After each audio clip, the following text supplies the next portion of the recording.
پروفسور حامد مجیدزاده زبانشناس معروف تاجیک شب 20 ایون سال 2022 در سن 85 از عالم چشم پوشید.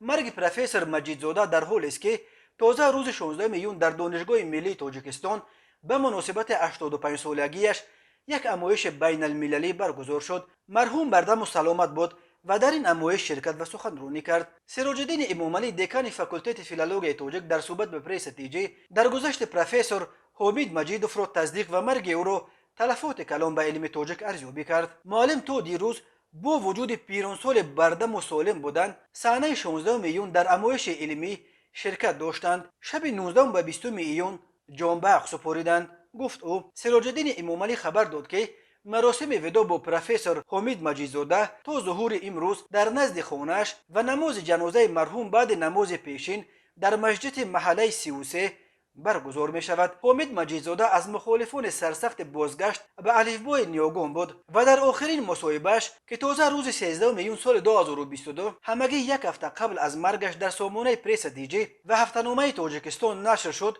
اصرار داشت که بازگشت به حروفات عربی اساس فارسی مردم تاجیکستان را بی‌سوادتر می کند. حامد مجیدزاده 15 ایون سال 1937 به دنیا آمده است.